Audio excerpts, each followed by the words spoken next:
Hey, today I'll be talking about episodes 60 through 62 of RuYi's Royal Love. After some investigation, the Emperor is all but sure that 4th Prince and Jia set up that horse fiasco at the Mulan hunting grounds to get his favor. Trying to get ahead of it, Jia thinks to remind the Emperor of her value to him as a link between the Qing dynasty and her maiden clan. She sends a letter to her people on the surface asking them to reaffirm their loyalty to the Qing dynasty, but they read between the lines and see that she needs support. They send a message to the Emperor asking if he would be willing to send a prince over as a representative so they can express their devotion. The obvious choice would of course be 4th Prince. Thanks to his mom, he even speaks the language. But they don't want 4th Prince becoming even more entangled with Jia's clan. RuYi also warns the Emperor that if he sends another prince, the prince might not return safely. Anything could happen on the trip, and it would only be to Jia's benefit if one of the other princes were to meet an unfortunate accident. In other words, they can't really trust Jia's clan. He agrees and decides to send a random duke. He also decides 4th Prince is old enough to move out of his mother's palace and get his own, even though he doesn't even have a wife yet. Liu delivers the message to Jia. With all this scheming, I always forget that Yongcheng is barely a teenager. I would have been terrified. 8th Prince will also be taken away to live elsewhere, but 11th Prince is allowed to stay. It's a huge fall from grace for Jia, who very quickly begins to lose her mind. She can't sleep, she's hypervigilant, she becomes paranoid that someone is out to hurt her. She decides to get herself some guard dogs. That leads to barking and howling at all hours of the night, and the noise bothers everyone, especially RuYi's daughter, who, if you remember, was born with a weak heart. RuYi decrees that Jia's dogs be taken away. Jia goes to see the Emperor. The Emperor is pissed when he finds out that the noise is affecting his daughter, but seeing how much of a mess Jia is, he allows her to keep one dog. Speaking of mess, back to politics. Having Heng Chuo marry the new king did not work at all and only emboldened him. There's no other recourse than to go to war. Kinda sucks for the princess because they could have done this to begin with instead of forcing her to remarry, but I still support the initial decision 100%. Hindsight is 2020. War starts, and over the next few months things are going pretty well. And with the fall of the 4th Prince, 5th Prince is getting attention again. He learned his lesson from before and tries not to be too soft-hearted, telling his father that they should press forward with the war even when the Zingarians call for a truce. With 4th Prince gone, 5th Prince is even taking special care of Jia's other sons, the 8th and 11th Princes, since he knows they'll be missing their elder brother. 5th Prince is honestly such a good kid. Hailan and RuYi have gotten really lucky. The disgraced Jia runs into the Empress and some of the other women, and I just can't understand what goes through her head. At this point, I'm just gonna say she's lost her mind so I can preserve my own sanity.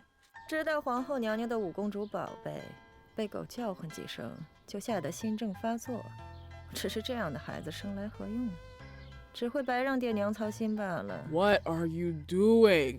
Rongpei rightfully slaps her.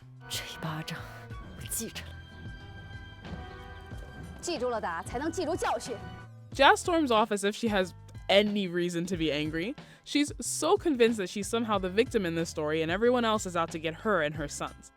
Like 5th Prince, he's so sweet with her sons, but all Jia can think is that he must be playing some kind of angle. And it seems her suspicions are confirmed. 5th Prince is being a good big brother and teaching 8th Prince how to ride a horse one day. Something happens and the horse starts, dropping 8th Prince and breaking his leg. Of course, the person to blame seems to be the 5th Prince. We know he wouldn't do this, but for someone as twisted as Jia, it would make sense for him to hurt 8th Prince. That's one less competitor for the crown.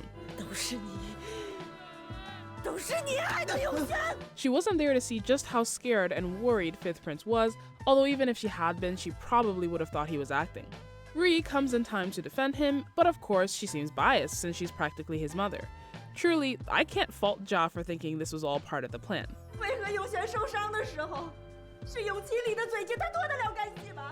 Luckily, our investigative duo are on the case. I love them so much. Yunsha inspects the saddle and finds a needle under the seat. It pricked the horse, causing it to freak out. The question is, who put it there? There's no other evidence, and fearing that this will only make 5th Prince look guiltier, Yunsha decides not to report what he found, hiding the evidence in his house. The injury to 8th Prince's leg is severe, and it looks like he will never be able to walk normally again. Poor 5th Prince is really beating himself up, even though it's not his fault at all. Although, what a plot twist it would have been if 5th Prince really was just evil and has just been pretending to be good this whole time.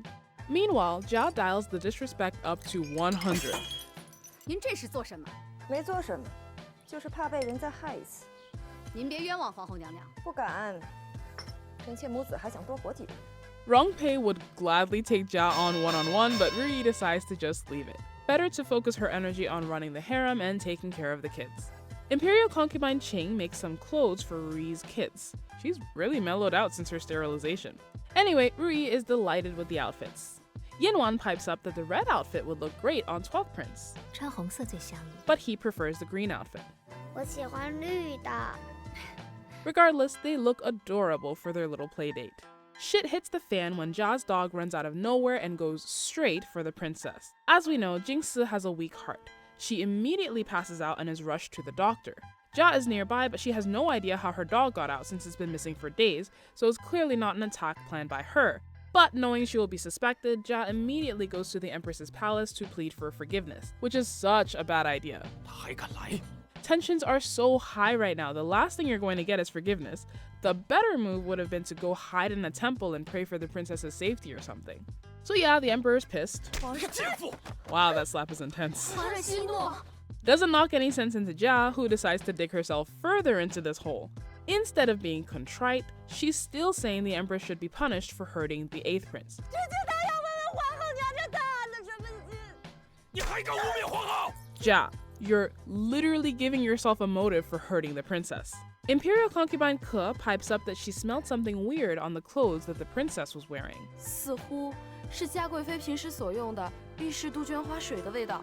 臣妾记得这件衣衫好像是庆嫔送的，是嘉贵妃上的，所以这衣衫上沾上的花水气味也和臣妾无关呀。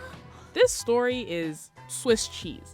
When exactly did Ke identify that smell? She wasn't there when RuYi got the clothes, she wasn't there at the playdate, so I guess she somehow got a whiff in the midst of all that chaos? Also, Jia gave Qing the cloth, leaving a string that would lead directly back to herself? Also, Jia not only used her signature scent that everyone apparently knows about, but she also used the dog that everyone knows is hers. This is why she should not have shown up here. The emperor is not thinking clearly and or does not care. The point is, her dog, her responsibility. Jia is dragged away just as we get the news that Jingsi is dead.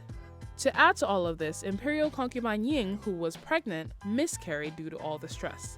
The baby would have been the 6th princess. The emperor decides to demote Jia to 2nd-class female attendant.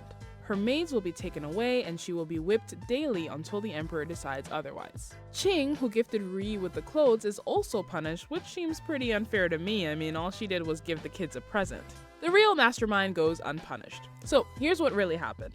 Yinwan saw the argument between Jia and RuYi and decided to use it to her advantage. She was the one who kidnapped the dog, which is why it was missing. We see that she was also the one who encouraged Qing to use the gift from Jia to make clothes for RuYi's kids, hence her suggesting that the prince would look better in the red outfit. If not for the kids themselves preferring different colors, the prince would have been the one hurt. As for the scent on the clothes, that would have been easy enough to splash on at any point.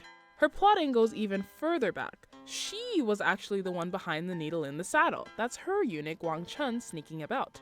Clever girl. I'm starting to weirdly admire Yenwan's drive. I mean, she's evil, but so is literally everyone else here. She knows at this point that she's not here to make friends, and she's gotten so good at scheming while keeping a low profile. The chink in her armor, though, remains Yun Che. She's been keeping tabs on him, and with all the rumors that he doesn't get along with his wife, Yenwan still thinks Yun Che is in love with her. In fact, she suspects that he covered up the needle thing to protect her. Until she spots him one night walking the Empress home. When a flower drops from her hair, he picks it up and clearly wants to keep it, but Hailan spots it and takes it from him. 他居然想自己留着，不想还给他，这么恋恋不舍。林大人不是为了您才隐藏罪着的吗？他哪里是为了本宫，他是为了他。I'm glad she's finally wrapped her thick head around this, but more importantly, Yun Che, please be less obvious. Poor 5th prince, and poor 8th prince. In fact, poor everyone but Yenwan. She's killing children left and right out here. Don't get me wrong, it was a well put together plan, but good lord girl, this doesn't bother you at all? As for pinning it on Jia, I totally get it. After being literally tortured by Jia for years and years, the hatred she has for her burns long and hot. I don't think any retribution would be enough to put out the flame. 若想想，他真的死得一了百了了，还真是不够解恨的。 And now for a look at the book. Jing's death is so much worse. So Jia's dog runs out and is attracted to Jing's red outfit. It doesn't just frighten her, it bites her so viciously that she's cut to the bone. The doctors do their best, and it looks like even despite all of the injuries, she's going to make it, and then we find out that the dog had rabies. Dr. Zhang explains that there is no cure for rabies, so there's nothing they can do but wait for it to take its course. On the night that she dies, she's gotten really, really bad. She's choking on her spit and struggling to breathe. The Emperor and RuYi are there, but they're being prevented from touching her because if she accidentally scratches or bites them, they'll get it too.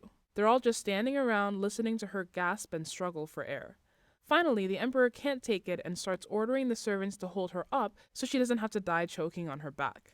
Not one of them is willing to do it, which is completely understandable. Disobeying the Emperor is terrifying, but so is the prospect of touching someone with rabies.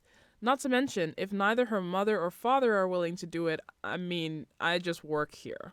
Finally, Yunche. He looked at RuYi's heartbroken expression, then at Jing's. Gritting his teeth, he quickly took off his outer robe. He wrapped Jing's up tightly so that she could not move, and held her up to the Emperor. Yunche hugs and comforts her while the Emperor strokes her forehead, until finally, she dies. Later that night, when Liu and Yunche are talking, there's a really sweet line. Liu praises his loyalty and bravery for being the only one who would dare touch the princess because her appearance was so terrifying. Yunche smiled stiffly as he stood guard outside of the door. Of course he'd been frightened by Jing's appearance. It's not as if he wanted to die, he also had hesitations. But RuYi, she looked so sad that comforting Jing's no longer seemed that scary. It was the only thing he could do for her. Till next time, thanks for watching.